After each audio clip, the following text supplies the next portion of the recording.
Hello. Thank you, Corky, for joining us today to talk to our school division. We really appreciate it. I wanted to offer you protocol. The protocol and what we're asking of you today is if you could share with us a little bit about your faith journey and really focus in on how traditions and culture have really shaped the direction that you move in with your own self and with your own family and with guiding the community as a community elder. Okay, I can do that. I'll accept your cloth and tobacco. Thank you. You want me to talk about the cloth and tobacco, or we're good on that? I think talk a little bit about Okay, it. so I really always thank good. you for doing this. You know, especially from Red Deer Catholic, it's an entity I've really come to love, and as you know, I have a bit of a story with the Catholic school system that really did shape me and really did help me grow as a person in addition to this.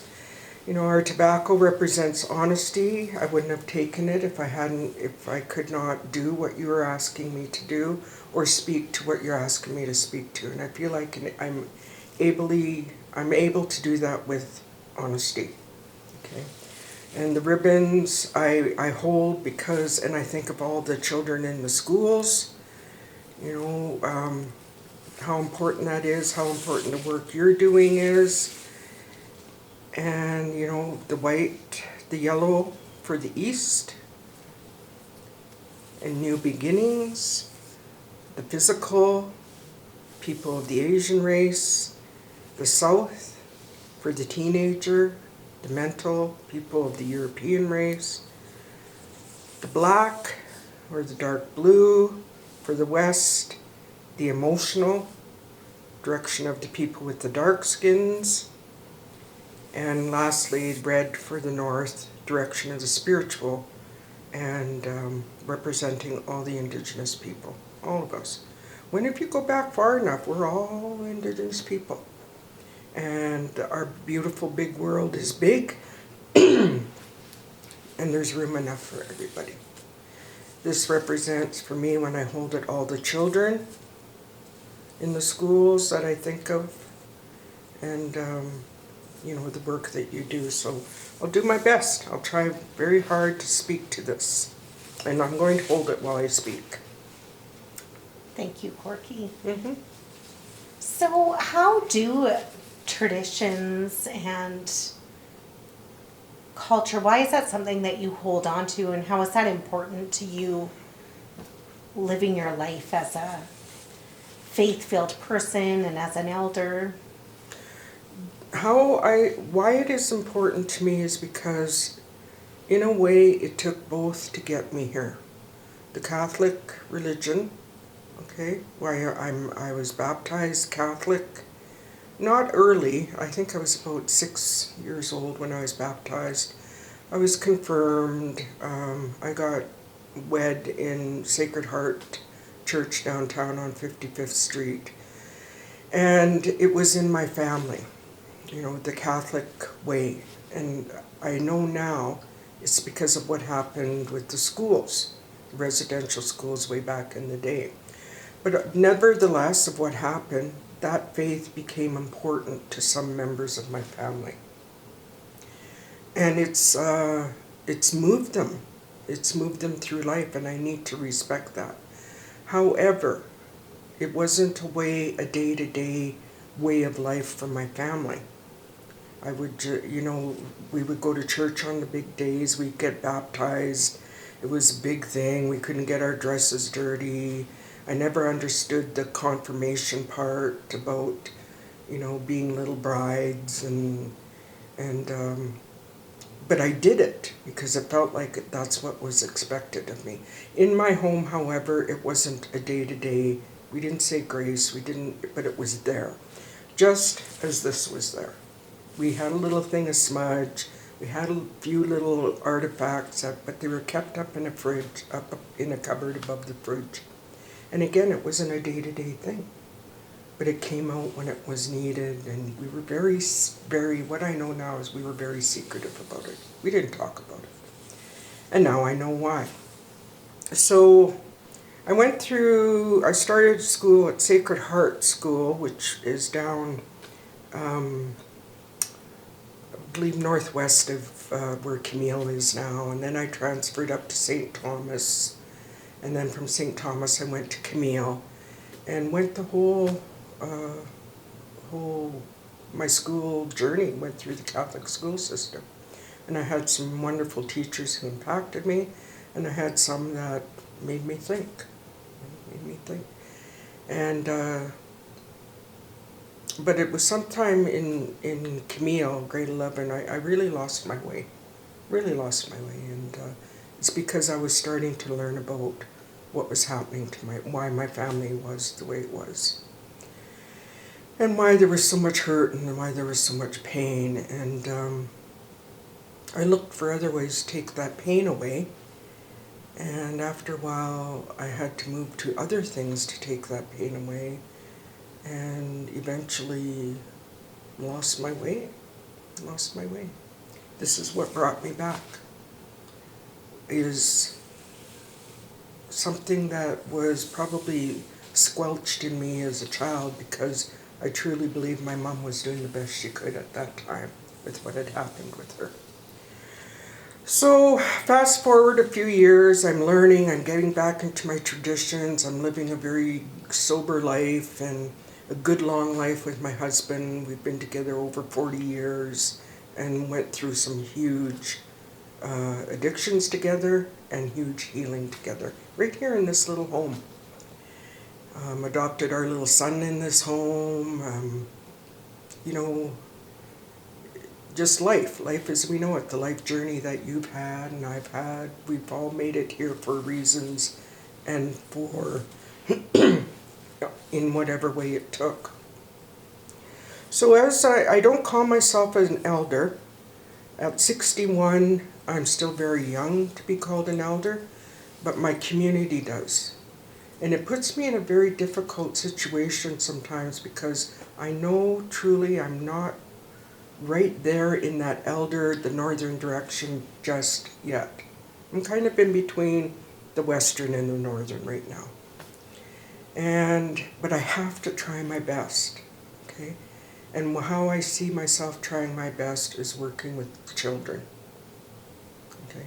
Teaching them, talking to them in the way and about things that I wish had been taught to me about, explained to me. Because that was a big part of my hurt, was not knowing and then figuring it out and moving to it. And the more I learned about what happened to my family, what happened to the Indigenous people and in Canada, the angrier I got so very angry, which caused me to act out as a teenager and caused me to run away and do really risky behavior. But it came a time where I was very close to losing it all. Losing my home, my beautiful little home, losing my husband, losing my family, wasn't answering my phone calls or, opening the door to me anymore. And I had a day, and the day was actually November 30th. So November 30th is always very, very special to me.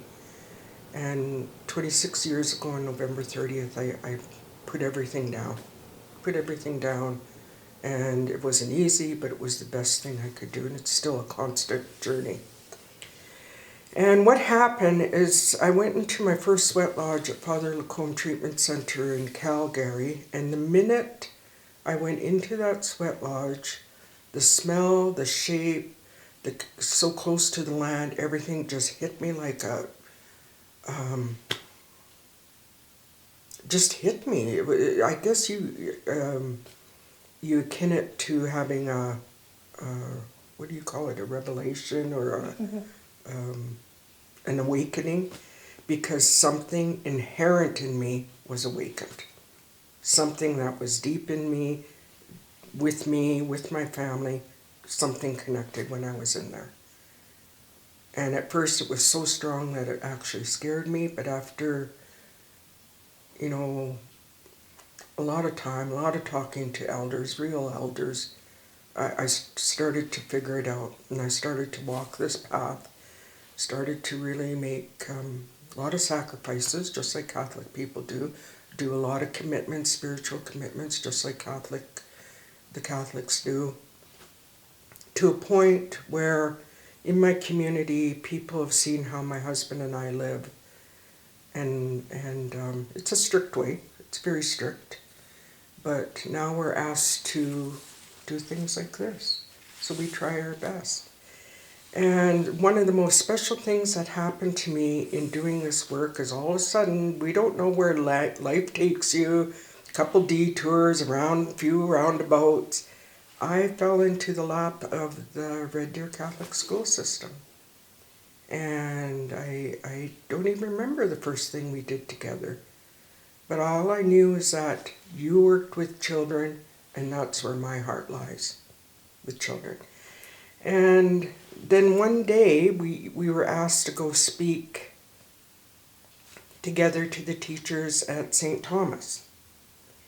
And, you know, oh yeah, sure, I used to go to school there. And then at home, it was a different story. The more I was thinking about it, I was going, oh my God, I'm getting a little scared. And because there were things that happened in St. Thomas with myself, you know, and with teachers, which today would not happen.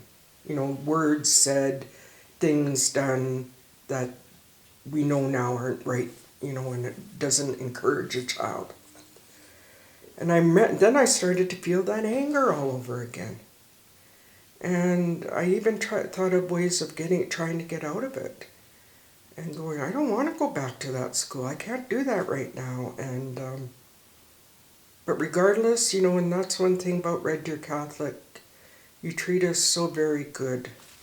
You know, that day, it was, I believe it was wintertime, I can't remember, but you picked me up, and that's something you do for an elder. You don't expect them to get there. You made sure I got there safely. You had coffee for me. We walked down the school hallways together, and I was very grateful to have someone from Red Deer Catholic beside me. And so we ended up talking with all the students, or all the teachers in that, was it the library? Yep. And I had a really hard time keeping everything straight inside me without letting the emotional part come out. And I think at one point it finally did. I had to go either to the bathroom and I cried, or I had to let some of the emotion go. And then something happened at the end of that, as I recall. But Ryan Sawula, who was the principal there, did something very amazing. And he presented me with in thanks for the what we did together that day. He presented me with a beautiful Pendleton woolen blanket. And there was something that happened when he passed that blanket to me. And I already feel like I'm getting emotional again, because of what that blanket represents for the Indigenous person as comfort and safety and security and care and warmth. And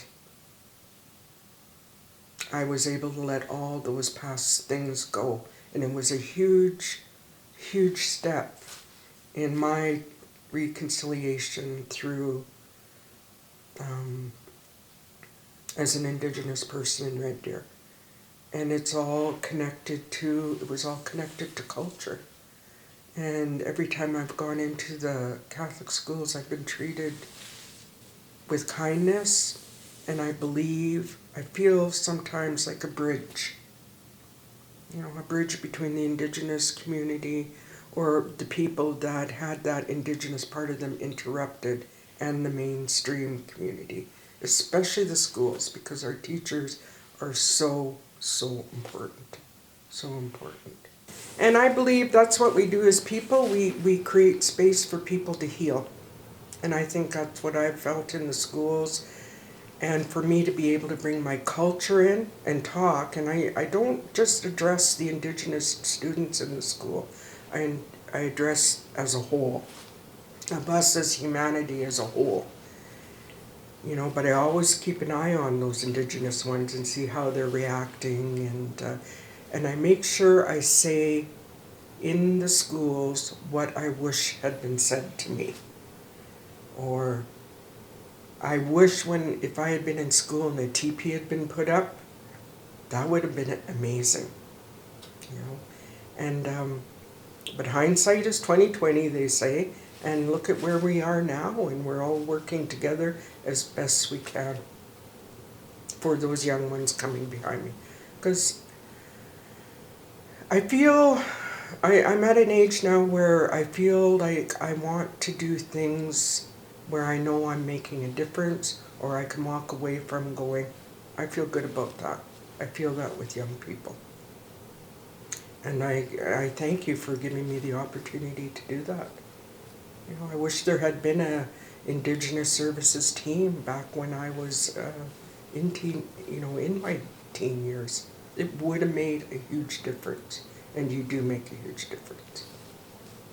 Thank you, Corky. Another big thing, a big time in my life was, again, being invited to be part of the liturgy with the Red Deer Catholic, and we were invited to Sacred Heart Church. And when I walked in, again, another place that I had trepidation about going back to, even though I married my husband there, and that's a very beautiful memory for me. But there was still something about going back into it, you know. My mother, she went to the convent that used to stand in Red Deer, St. Joseph's Convent, and there was things I found out about that, and again, a way if I had to work through all that as an individual to get to that point, get to the point of what I'm doing now. And going back to Sacred Heart Church again was one of those times, not as intense as St. Thomas, but I remember walking in, and they had a little smudge bowl at the doorway. There were two young women handling the smudge. It was all done very respectfully. They had our Indigenous men who were drummers there. The priest at that time was very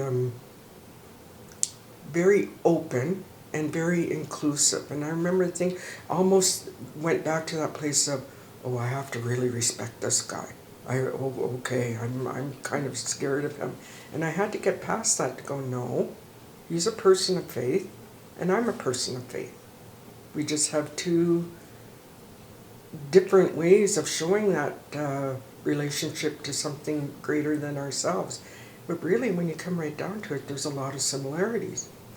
And I remember thinking, because he asked me to walk into I don't even know how to say it, the beginning of the ceremony. And I remember I was going, oh my goodness, if my grandmother could see me now walking beside this priest and sitting up there while he's talking, and then he listened to me while I talk. That's huge.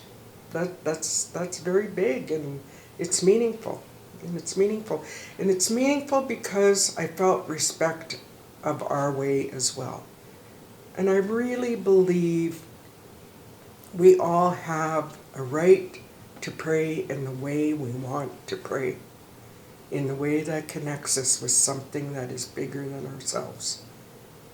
I truly believe that, because that's the way I was taught by my elder, George Goodstraker. And he said, you'll meet a lot of different people from a lot of different backgrounds, and they're all going to have a different way to pray.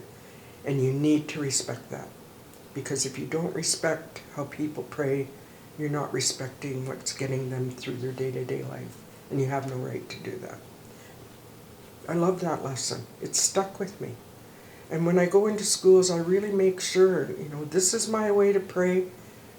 It might be your way to pray, but we need to respect everybody's way to pray. Even if they look a little different, or if they eat different foods at lunchtime, or they celebrate different things at different times. We need to respect that. Canada is big. There's room for everybody here. But as one of the original people of this land, descended from original people, we need to do what we're doing. And you do it very well. Thank you so much, Elder Corky, for sharing your story and the way that culture, traditions has guided you as an elder and as a human being. Thank you so much for sharing your story, and I know that it's very emotional for you and is something that you are still has to sit with you and you still have to work through.